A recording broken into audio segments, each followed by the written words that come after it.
Welcome back. Today I'm going to talk about energy density and power density and also the number of photons in a pulse of energy. So let's look at a pulse of red photons from a laser.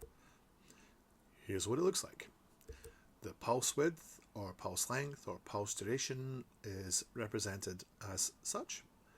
So this could be maybe a few nanoseconds or a couple of hundred picoseconds or something similar, it doesn't really matter.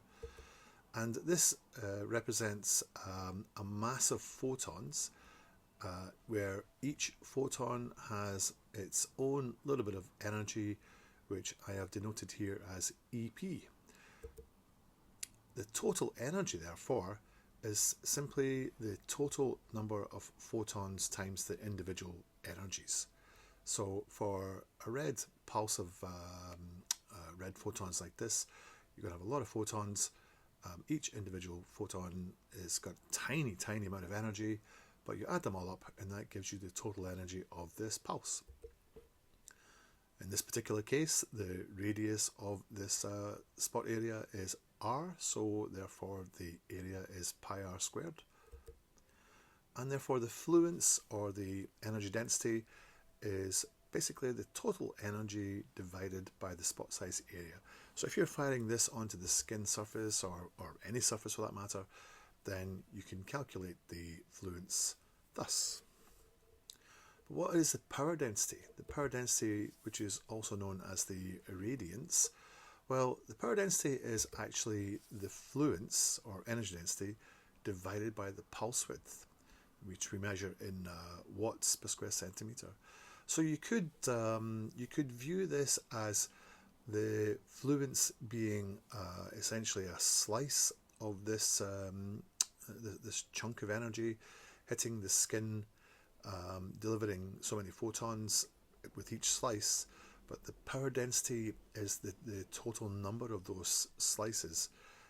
In other words, all the photons hitting your skin over the duration of the pulse.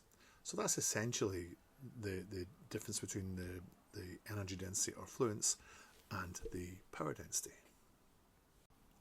So how many photons are contained in these pulses of energy, I hear you ask?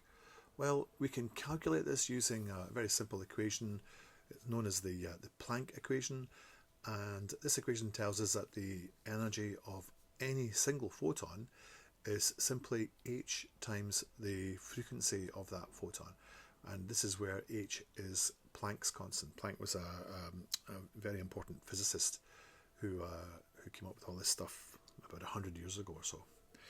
So if we were to look again at our red photons, let's imagine this represents 1 joule of 1064 nanometer energy, so that's in the near infrared part of the spectrum.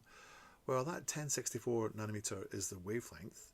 We can then convert that into frequency, knowing the speed of light, and therefore calculate the energy of a single photon of 1064 nanometer energy. And therefore, if we know what a single photon's energy is, then we just divide that into 1 joule to tell us how many photons exist in 1 joule of this energy, and the answer is 5356300 blah blah blah blah blah. Quite a lot of photons, as you can see here. So 1 joule of this particular wavelength, 1064 nanometers, contains that many photons. What if we half that wavelength down to 532 joules? Nanometers. So 532 nanometers and 1 joule of that energy. Now, I got to say, 532 is actually a green wavelength, but I can't find a nice green cylindrical object like this in PowerPoint, so boo-hoo to Microsoft. So imagine that blue pulse of photons there. Imagine it's green, all right? So we're looking at 1 joule of 532 nanometers energy. So 532 is exactly half of 1064, which means it's twice the frequency. Okay, if you half the wavelength, then you double the frequency. So if you look at that wee equation up there, energy of a single photon is h times the frequency. if you double the frequency, then you must double the energy of each single photon. So that tells us that every single photon in the 532 beam has twice the energy of every single photon in the 1064 beam, which means that 1 joule of 532 energy contains this number of photons, which is exactly half of the other huge big number on the left hand side. So, isn't this interesting? If you half the wavelength, you double the frequency, and therefore each individual photon has twice the energy, so therefore 1 joule, which is the overall energy of the frequency doubled photons, the 532, only needs half as many photons compared to the 1064 energy. There you go. You didn't know that, did you? Well, you do now. So, thanks for listening. There's more groovy stuff like this on my blog site, mikemurphyblog.com, and there's plenty more videos on this YouTube site too. So, I hope you enjoyed this.